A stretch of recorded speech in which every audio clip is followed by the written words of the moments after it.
the other day, I had a call with a fellow affiliate owner. She was asking some questions about my Parkinson's and stroke class because she's thinking of starting a Legends program at her gym.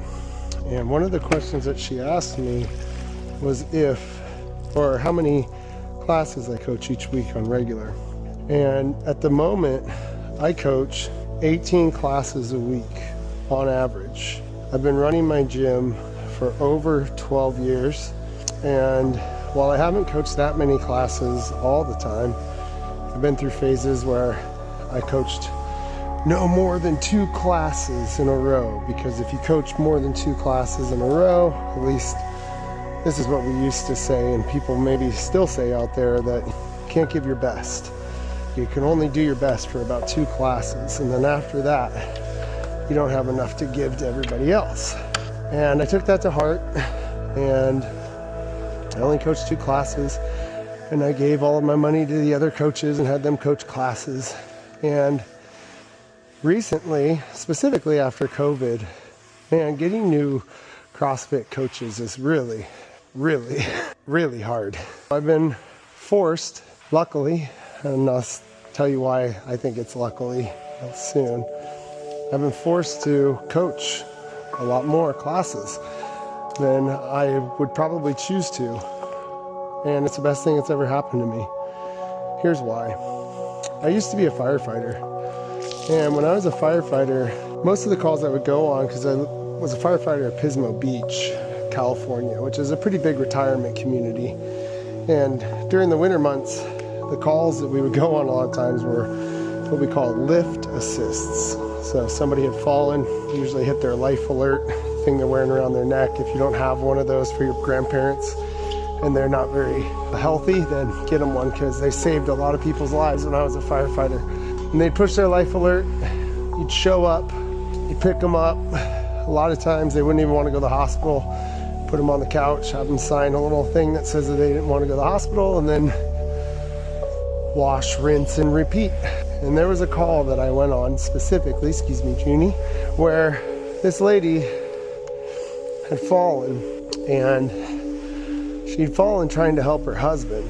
Her husband had had a heart attack, and we went because she had called because of her husband, but she was also not there able to help her husband because of the shape that she was in. And it was right then and there that I decided I was never going to allow anybody that I knew to let that happen to them. Where, number one, they have a heart attack. I want to try to avoid that, but not being able to help. I remember the look on that lady's face. It was a look of helplessness, and there was nothing that she could do. She wasn't strong enough to give him CPR. She wasn't strong enough to get him in a position where she could give him CPR. She just had to sit there and wait for us. How awful. So in that moment, I made the pledge to myself that I was going to do the gym full time. I was going to quit fire for the direct reason that I wanted to help people from ever being in the situation that that lady was in. So I bring this up, and I'm having this little talk right now with myself, really, and anybody else that's listening, to say that, yeah, I understand the whole, hey, you can only coach 2 classes and then you're gonna burn yourself out. And I understand that I'm also kind of an anomaly. Like, I love this stuff so much that I would literally coach every class every day. And yes, I would be exhausted, but my heart would be full. So I think that that's the point of this, is that this lady I'm having the conversation with yesterday, she asked me how many classes I coach a week, and I tell her, she has a look of shock on her face. She said, I was not expecting that. I was expecting you to say 1 or 2. And I think the reason why I can coach as much as I do and not be as burnt out as most people is because of my why. I have that lady's face inside of my head. It is burned into my brain. The look of sorrow and despair and helpless. And so anytime I get tired and I'm like, oh, I don't want to do this, and I'm complaining and whining about owning my own business, getting to do what I want to, I remember that lady's face, and it gives me motivation. And I coach another class with fire and with passion, because if you don't have the right why and you're just trying to make some money coaching some classes, yeah, you're gonna get burned out. But if you have the right why, nothing can burn you out. So to all my affiliate owners and coaches out there that are coaching a ton of classes and feeling a little burnt out, go take a seminar. Go talk to somebody else that's doing it just as much as you are. Get motivated again, man. Because the people in this world need this more than we know.